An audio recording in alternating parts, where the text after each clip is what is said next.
Welcome! We're back for the Hangover with Cosmos, joined by special guest Wintercat, who's apparently snuggling down and joining. I think Winter is snuggling to just take a break from Indiana. Probably to get away from Indiana. No, because he loves us. All right. He's like, yes, please. Okay. Anyway, I believe our main episode for this Hangover. Yeah, you're tangled in my headphone cord, Winter. It's fine. Was the top 10 astronomy discoveries according to Mike. So very subjective, but I would agree with most of what you said. Yeah, I want to know what you guys would add to it. I thought you were just asking, like. Yeah, what did I leave off that you would rather have in there? Well, I wasn't ready for having only observational only, for example. The criteria, I wasn't ready for that. Well, I had to do that. Right, that makes sense. You know what? Okay, but we're in a Hangover, so you can add theory, you can add open it up. And if you do add a theory, I'll tell you if that what's going to be on the list. Right now, I'm still figuring out. Okay, if it's more fundamental, does it matter more? Like, for example, is Galileo and Copernicus, are they actually ahead of a dark matter because it is foundational to everything else? For example, but they all still belong in the top 10 for sure. So I was just gallivanting ideas there. Let me think about Copernicus and who? Galileo. Oh yeah, Galileo. The two main ones, you know. I mean, he made it, but it was on observation. You guys think about it, and I'm just reading Jack's comment that he has an end of year staff party tomorrow. He's making Midwestern salads, so basically a ton of Jello, instant pudding, canned fruit, and whipped topping, which I am all for. Who are the people that make? The people that make pudding and Jello were like, we're going to invade the Midwest and we're going to say this is a salad. They got him. And they got you. They got him. Ron, to your question, says phase of the moon. Kepler went pretty hard with the orbit. Yeah, just the laws of motion. And I did consider putting Kepler in there because Kepler did work with the observations from Tycho. Mm-hmm. So I did think about that for a moment. Tycho had a pet moose. Yeah, I was so similar to what David just put about Water on Mars. I was thinking about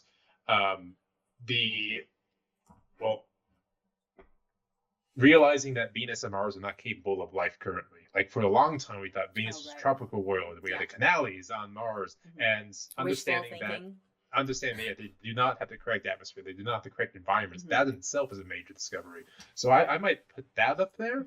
Ask me the question, Brandon, about Venus. Ask me the question. How long does it take to cook a large pizza on Venus? Brandon, it takes 9 seconds to cook a large pizza on Venus. So I don't recommend it. Tycho could party with the best of them. To the point where it's like what is it the myth? Yeah, to go pee. The myth that he held not going to the bathroom, and so he died. Exploded. Yeah, that's how he died. Yeah, the moose died falling down the stairs. Do you listen to the dollop, David? Because I feel like you only know that information if you've listened to the Tullip episode on.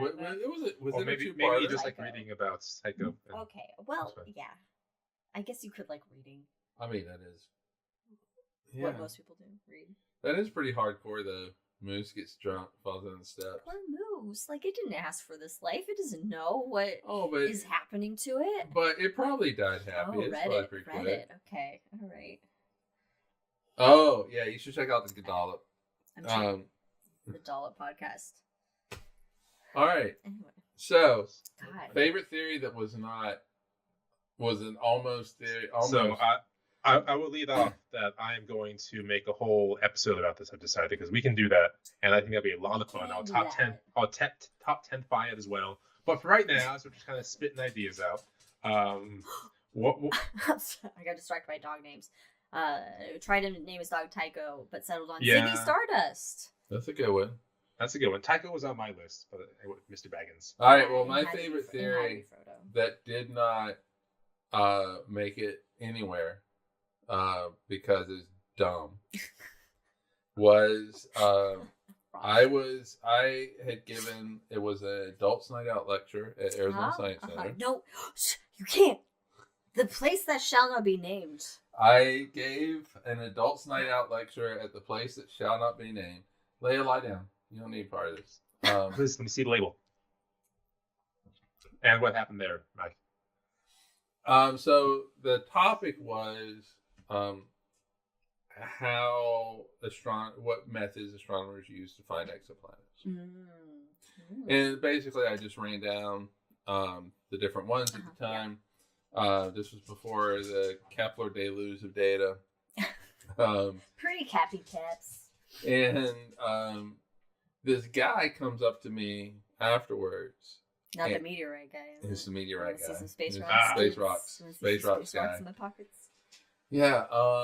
And he proceeds to tell me how he has a theory of the universe that is correct and explains everything. And how he even gave some bizarre fucking example.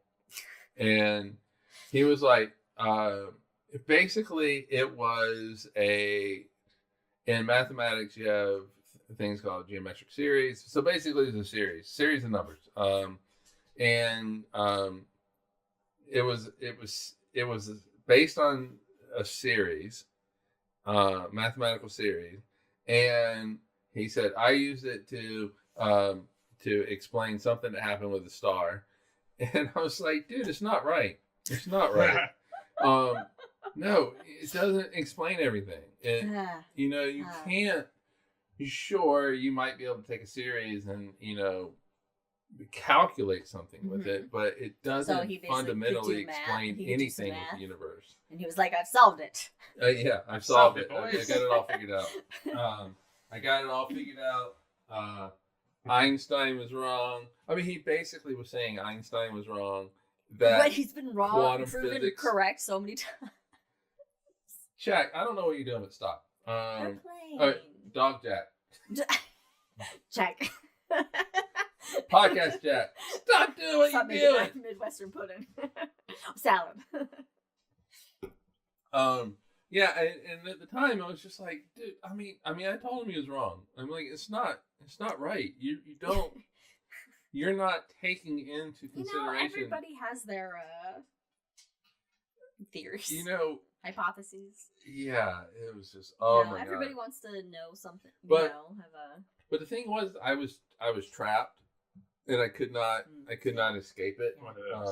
Yeah, we've had those. So I mean, there at the end of the, you just gotta smile and nod. Yeah, so at the end of the at the end of the talks, like you do have a lot of people come up and ask you questions, and he was just I think I had to get somebody to ask him to leave because he was taking up everybody else's time. Right. I hate when it happens. Oh my gosh. So it was. Luckily, it was in the IMAX, so I was on the stage. So at least he was not like right on me, but I also could not get off the stage. Right. So. Oh my gosh. Let's see. I think one of my favorite inaccurate theories is the cause for the seas on the moon. Oh, okay. And this theory was actually put out in the 1920s, I think it was. And of course, the seas on the moon, I'm sure this may pop up in the top 10 maybe. Like it was volcanic flows from eons and eons and eons ago. But this scientist put forth that they were actually migrating insects on the moon that caused the seas. So that's why it appeared darker than anywhere else. I've not heard this before. Okay. Yeah.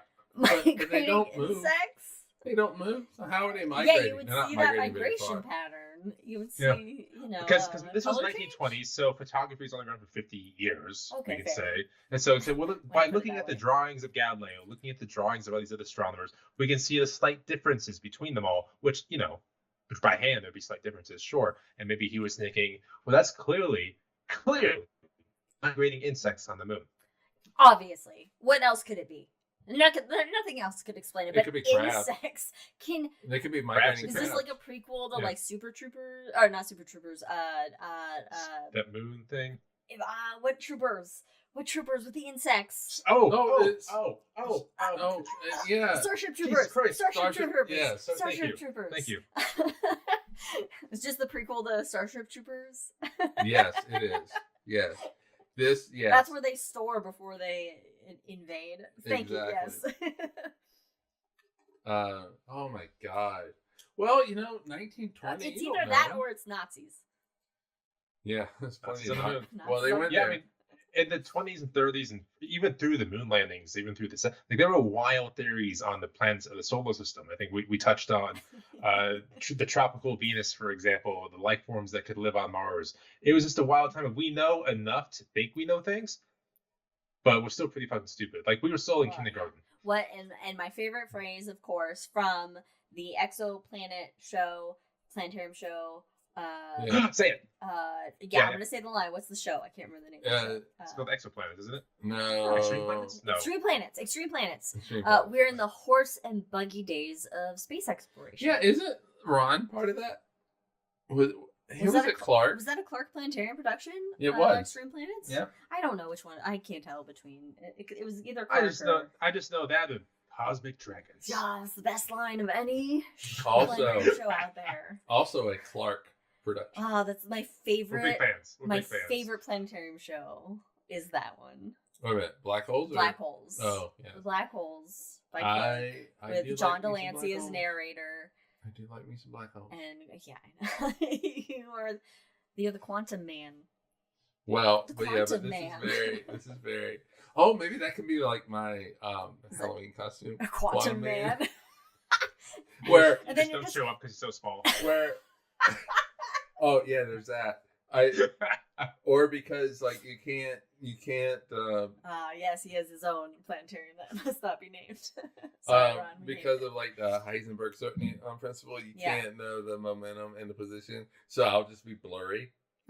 My costume will just that be would blurry. be cool if you like had like a screen that you attach to yourself, and it's like a blurry picture of you in motion that you just walk around with like attached onto you. That's actually kind of fun.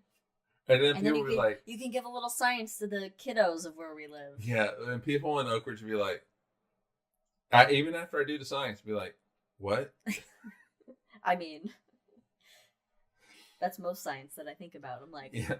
What? And I'll be like, hey, you know what? Even most physicists are like, what? When it comes to quantum. So, you're in good company. I mean, it's hard to comprehend. It's, yeah. I mean, was it like, somebody like Feynman or somebody said that like, it's just drunk paraphrasing is just like, you can't really comprehend. Yeah.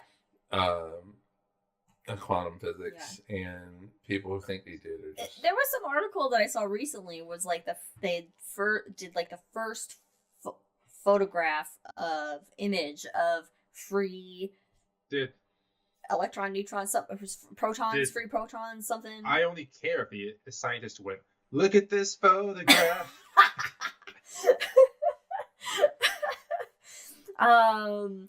And I read the article and I watched and I looked at like these images and I was like,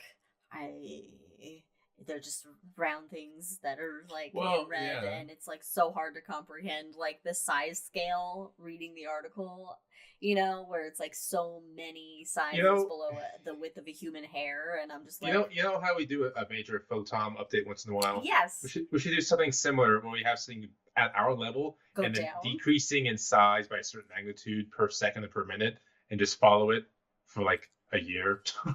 That would be kind of interesting because we don't really know how that goes, right? We had to find the right amount, the right scale. The math. We gotta do the math. Okay, right? all right, hold but on. It sounds like a fun math project for someone who loves math. We'll give it to that guy who did the series. Yeah. All right, hold on. You got to say that again because I was looking. I know, I was looking at David's chat. So say I will not look at chat now. Oh, you weren't paying attention. I was not paying attention. Is that what that meant? You didn't even. That's why it needs to be reset. So we need to do, instead of going major photon going out, do one that goes in. That goes down to the really small. Deeper and deeper. Like powers of 10? Yeah. Yeah, like a microcosm thing. Okay. Yeah, we could do that. That'd be fun. That'd be fun. Anyway, just to highlight what we were distracted by in chat, or what Mike was mainly distracted by in chat, was there's a new show, Messengers of Time and Space, dropping this week. That's free for planetariums out there that Ron worked on.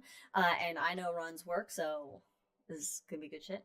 And then Dave says, just dressed up strangely, and then when someone is starting to ask who you are, scream, a tachyon. Wait, but is that a tachyon? And then run backwards. Tachyons. That would actually be kind of funny. And then they'd be like, why are you running backwards? Because tachyons go backwards in time. That'd be fun. That would be fun. See, and also educational. I like it. And yes, free is the best F word.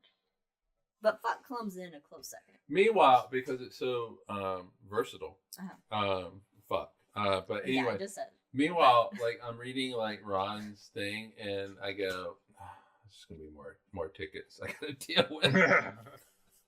Because no, this is just for us. Hey, I got this show. Oh, the I get it. Yeah, I got this show for this free show, and how do I make it work on my dog? Oh, I knew who's going to ask that question. And now you can just be like, thanks, Ron.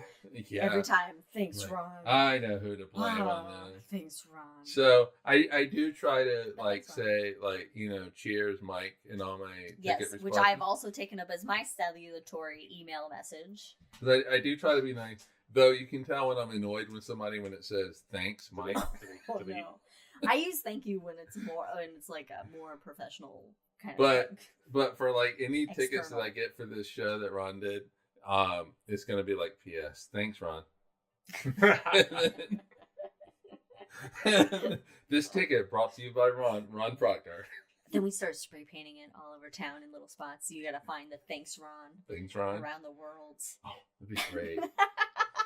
And then you can say, if you find thanks, Ron, we're gonna go and take a picture of it, you get a free planetarium show. We'll go write it somewhere in Doug this year at the Digital Users Group Conference. We'll go write thanks, Ron, somewhere. Oh, but you know what though? It's when I produce shows, I at the place that will not be named, I would put Easter eggs in it. Oh, Treehouse Adventures has Easter eggs in it. Yeah. And so we could do that. Hashtag thanks, Ron. Anyway, I don't know if I have a theory that's wrong because I don't know all the theory stuff that I don't pay attention to that shit. I just can kind of basically steady state. Steady state. But the one that I did think of with my pedantic mind, is that the word that I want? I don't know, but it sounds like it's smart. Is the flat Earth theory not correct? And will never be correct. We have photographic observation, so I just want to say. All right. So well, also no. I wanted to actually take it back. People thinking that it's really kind of the cats. There's two. Indiana joined us for the first time. Oh. Meow meow meow meow meow meow. And he's hunting. He's hunting Winter. So Winter is living his nightmare right now. If Winter had not gotten the, hey, we might be able to hear static. The 1% of the universe. But no, okay. So a lot. There's I remember being in history classes, and it being kind of taught that people believed the Earth was flat until the Age of Exploration, Columbus, right, and all that. But that is incorrect. Mm-hmm. These people knew the Earth was round. In fact, the circumference, Aristophanes did the circumference, and people wouldn't knowingly go sail out just to discover the edge of the Earth. They knew they were going places. So that whole theory that people knew the Earth was flat before the Age of Exploration is absolutely false. Totally incorrect. Which I didn't learn, I think, until college I was like, oh, Of course, duh, that makes complete sense. Like, why would people be going out in all these explorations that are dangerous and cost them their lives for just to fall off the edge of the fucking planet? Like, Right. it doesn't make any fucking sense. So, you know, Bobby. I mean, of course, there's always the people that think that kind of bullshit and want to buy into that alternate way of thought, but yes, so This that's a magic thought. that's a historical, I would say, theory or hypothesis or whatever for you versus maybe a scientific. I mean, it's scientific, but it's more of a historical. For sure, we'll have some fun history theories pop up. But it also pulls excited for into this. like the whole Aristosthenes with the Earth being round, which you know, So could it all be interconnected? It is. Yes, exactly. All right. What is your craziest fact about the universe? And this was something. This was something that like I say this because this is my new current favorite fact, which will probably change eventually. All right. So I'll start while you think about it. Okay. So in prepping for the main episode, I came across a fact that said, well, not really for me, but for like you, your hair is covered in comet dust. You still have hair on your body. So my hair's that. it's covered with comet dust. Yeah, so it's like every day, all these meteors and shit happen on Earth. Oh, yeah, but I don't go outside. Yeah, it's like what 100 tons of material falls on the Earth so every second or something. all of that dust, or every day. all of it settles, right? And a lot of it, you know, some of it falls on your head. Oh, we're And also covered with like dust mites and shit, but. Well, yeah, I mean, it's so the dust mites on your hair are eating dust from comets, but you have comet dust. Does that give them superpowers? What? I said, does that give them superpowers? Yeah. Okay, Ron has a fact in chat. Also, I'm still mind blown about this, and I have comet dust in my mouth. Ron says, craziest fact, a chicken will lay an egg a day until she has collected about a dozen eggs. Then she'll sit on them, and they all hatch the same day 3 weeks later. Wow, I didn't know chickens were so, like, punctual. Yeah, and then we eat them. Well, not the fertilized. Well, most people don't eat the fertilized ones. No, but right? we did watch that or is show. That but is that the best? Or is the ones that you get fresh from the hen fertilized, and that's what makes them, because you can store them not in the fridge. All right, what's the and one maybe that that doesn't makes go in the them. fridge? Because we watched that show, and Brain's getting so annoyed with this conversation right now, but he's thinking. No, I'm okay. thinking. So they went in. All right, we watched the show. Was it The Liver King? Liver we don't King. need to promote it any further. Well, actually, no. It was interesting. Yeah, but check it out. Yeah, and it was very interesting. And they go into their pantry, this family's pantry. Oh my god, it's cartons upon cartons of fertilized eggs from the They had chickens. so many eggs. And Okay, so they are fertilized. I'm going to take your emojis, Ron, as fertilized instead of using the human English language in chat. I was like, wait a minute, they're not in the refrigerator, they're just in the pantry. That's why. But that's what they do in That's Europe, why right? fresh eggs are more delicious, is because they're baby animals. Oh God. Baby animals taste better. Lamb, veal, Yeah. whatever else is babies that we eat. This is. Meanwhile, somebody on the right wing is watching this episode and going, "See, I told you, That's baby not killers. happening. They That's eat not happening. babies." What a secret sauce. I don't know. I think I probably have had like fresh out of the hen hooter. Out of the chicken. Straight out of the chicken. Out of the hen tube. Just straight out of the hen tube. I don't know if I've ever had fresh eggs. I feel like I know my mom has, because we had a neighbor that had chickens, and she would get some of her eggs, but that was after I had flew the coop, so to speak. I do have to tell you, best duck I ever had in Beijing, eating Peking duck. Peking duck. Ironically, in Beijing. Yeah. It was, oh God, so good. Yeah, Singapore, second best food I've ever had. Also in China, you get a lot of duck eggs. I had a lot of duck eggs for breakfast. Ron, I knew this crazy fact number 2. There's only one hole on the business end of a chicken. That's for like all birds, right? Or most birds. You know what it's just called? one hole. Cloaca. Yeah. And they release white dielectric. Nice material. I remember learning that like in biology class, and I was like, "What the fuck, really?" Yeah, I mean, you know. And then it was like, "Okay, whatever." we'll move on. I mean, it's efficient. Yeah. I mean, they're flying around. They got shit to do. They got survival. Literally. Well, okay, but I'm talking birds in general. Wait a minute, chickens don't fly, right? No, they're not. They're not. They can kind of do a little bit of like a. But then they dream about it, and they're like a 5-second hover, maybe. And they're like, "Hey, look, I'm flying, Mom." I used to think when I was in kindergarten, I thought that I could fly because I like jumped off something, and I thought that I like hovered for a minute, and therefore I could fly. But hey, that's the mind of a 5-year-old. Yeah, that is true. All right, is it David or Dave? Oh, Dave. David. Well, favorite fact: total eclipses are super, super rare for planets. Like if we survive as a species and colonize the cosmos, let's hope not. I don't know. Then Earth would be a tourist destination for them.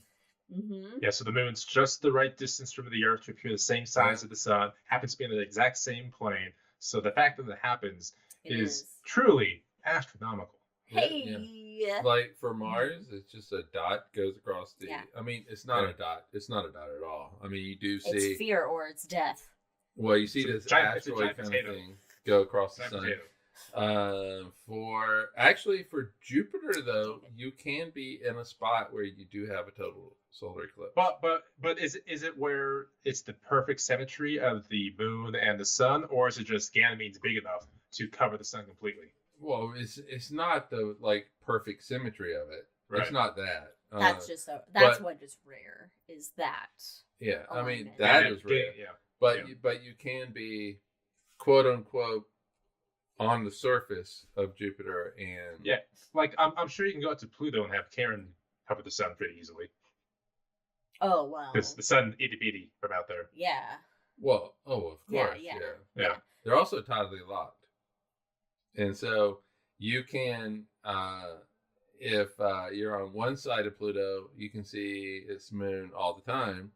Oh yeah. But if you're on the other side, it's like, and you're a caveman, you never know. Plutonian. You just don't know about it. You would never know. Right, you would never know. Really quick, so I'm not going to do my usual favorite fact because that's just my favorite fact. Okay. But the one we've talked about this already a couple of episodes ago, but the one that recently made me think, what is that? 99% of all stars have already been made. Oh, 99% of all stars that will ever exist have already been made, and that kind of broke me when I first learned about that. And then the question is, what percentage of them have? How have we come to that conclusion?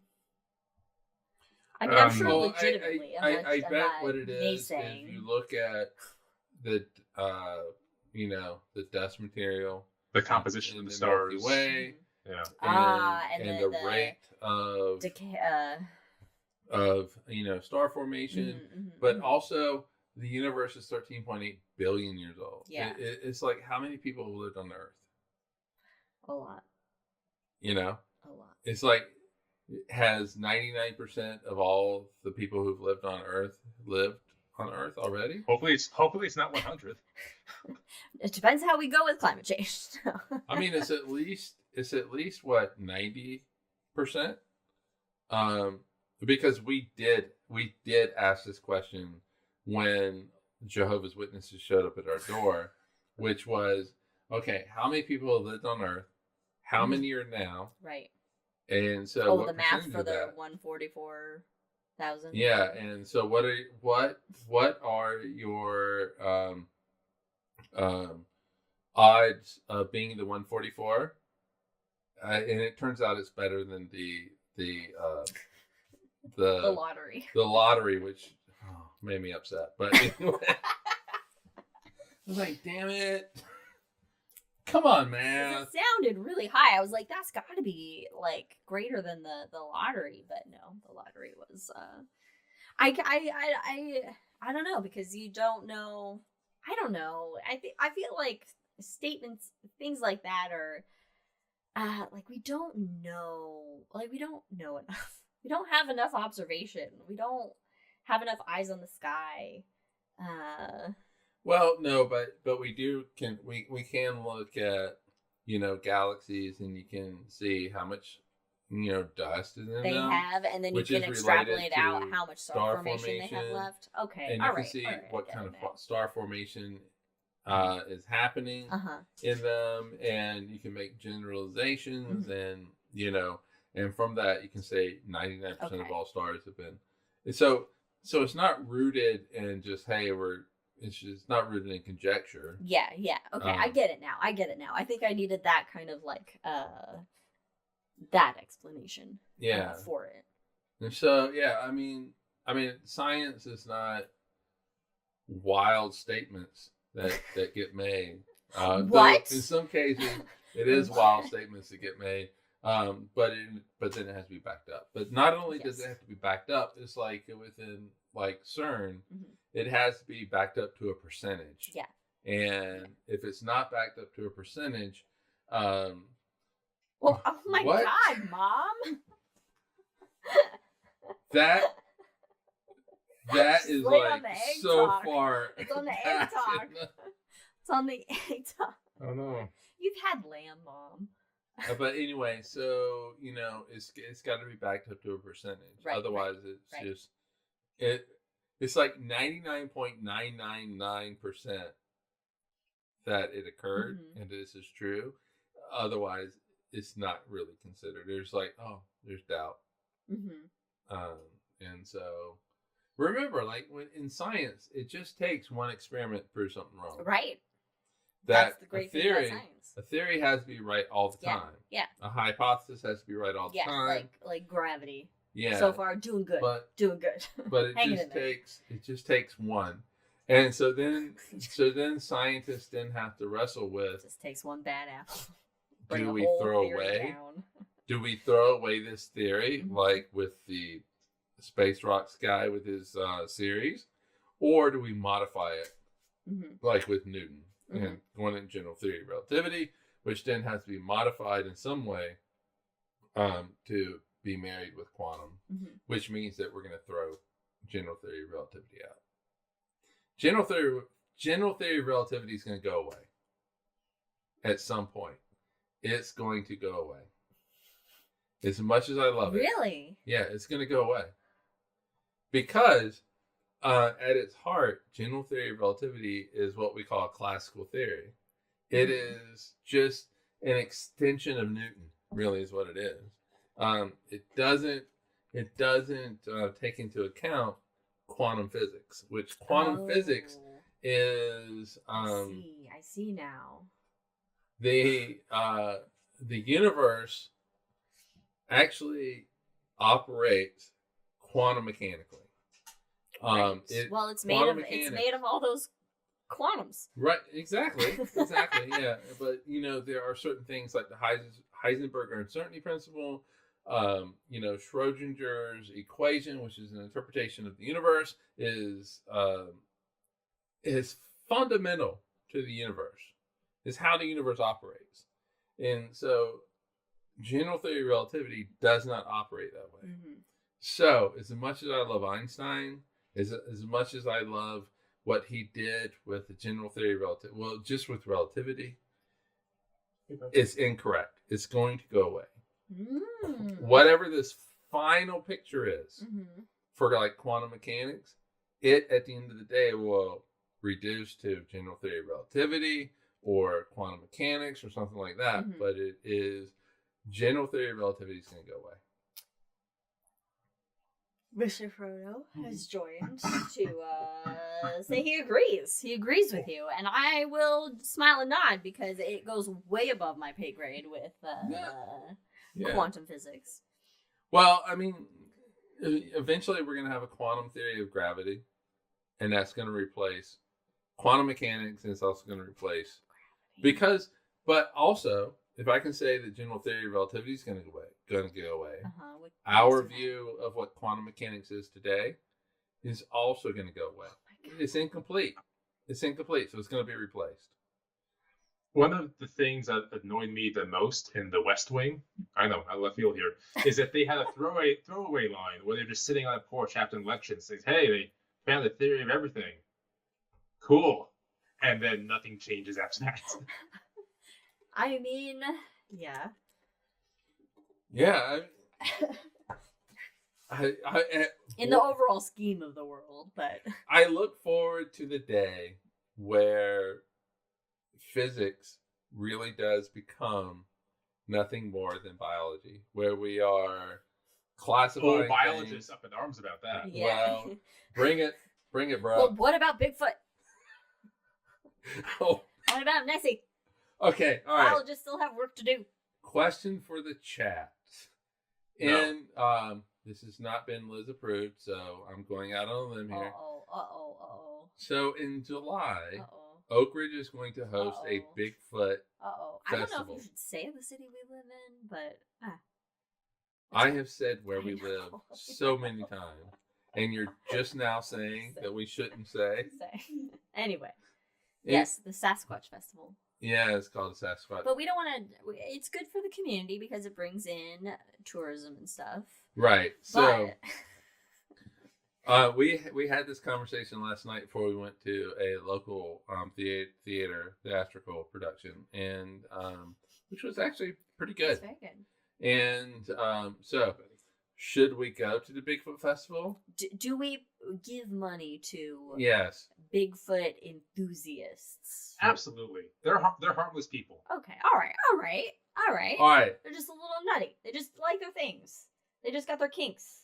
I guess we should find out, like, if we get kicked out, do we get our money I mean, back? We're not gonna get kicked out. It's not like we're going to the Creation Museum, I which mean, we would 100% get kicked out of. Oh yeah. If Jane Goodall's on the Bigfoot train, then might be worth Jane might be a good time. Goodall is on the She's Bigfoot on the Bigfoot train. train.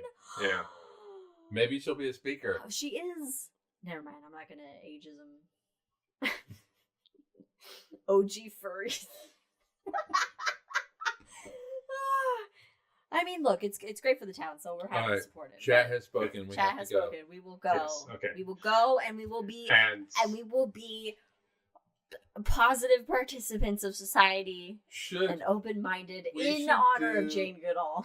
we should do a live No, we should Cosmos absolutely from. no. But we could, stay out there late and bring the telescope out. Yeah, we actually did Capture all talk these about.